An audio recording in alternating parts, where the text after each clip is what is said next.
साल 2010 से लेकर साल 2013 तक सरकार पर जमकर भ्रष्टाचार के आरोप लगे और परिणाम आया जनता का गुस्सा। अन्ना ने जंतर मंतर से आंदोलन की शुरुआत की और बाबा रामदेव ने भी काले धन को वापस लाने के लिए रामलीला मैदान से हुंकार भरी। दिल्ली में हुए गैंग रेप को तो कभी भुलाया ही नहीं जा सकता।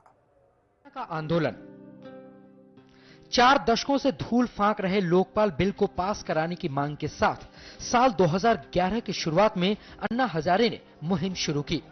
अप्रैल महीने में उन्होंने भूख हड़ताल भी की। अन्ना हजारे और उनके साथियों की गिरफ्तारी पर देश भर में कड़ी प्रतिक्रिया हुई और विरोध प्रदर्शन हुए।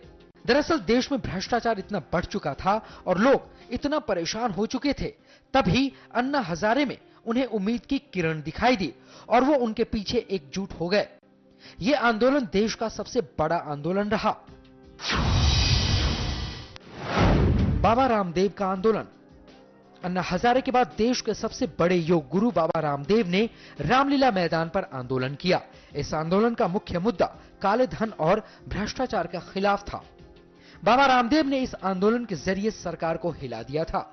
सरकार के कई मंत्री बाबा रामदेव को मनाने पहुंचे, पर बाबा नहीं माने। बाबा रामदेव के साथ जुटी भीड़ ने सरकार को नई परेशानी में डाल दिया। भारत फिर बना चैंपियन। भारत ने 28 साल बाद फिर से क्रिकेट विश्व कप पर कब्जा किया। वर्ल्ड कप फाइनल मुकाबले में भारत ने श्रीलंका को 4 विकेट से हरा दिया।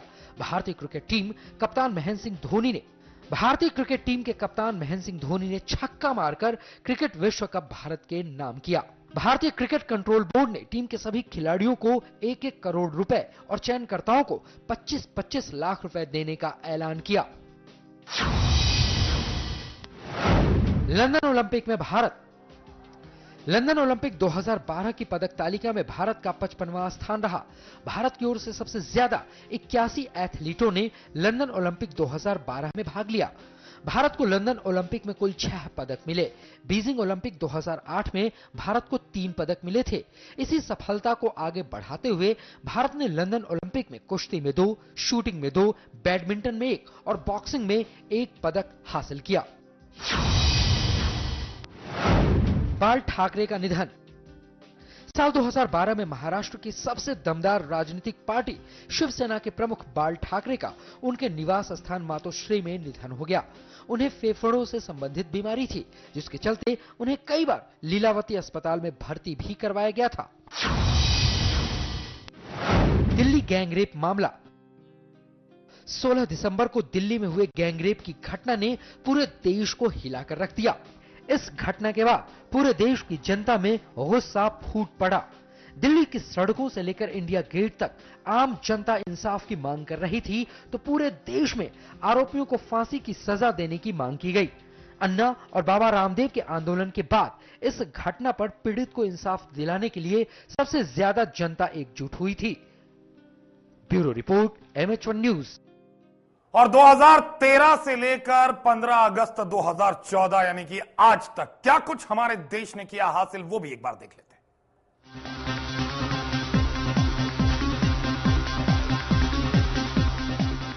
साल 2014 हमारे देश के लिए महज एक साल नहीं था, बल्कि यह दौर साबित हुआ जिसमें देश को नई उपलब्धियां हासिल हुई। देश ने करीब 30 साल बाद पूर्ण बहुमत से अपनी सरकार चुनी। तो खेल की दुनिया में भी हमारे देश का झंडा पहले से ज्यादा ऊंचा हुआ और विज्ञान और तकनीक के क्षेत्र में तो हमने आसमान को भी पौना साबित कर दिया।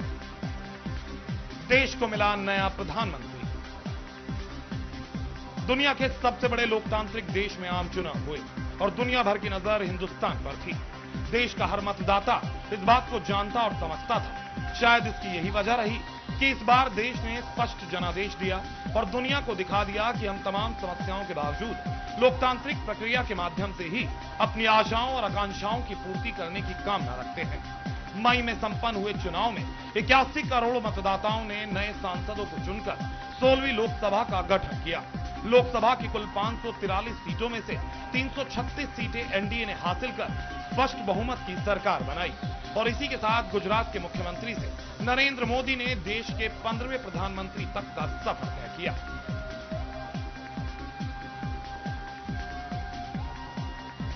20वें कॉमनवेल्थ गेम्स में दिखा भारत का दम।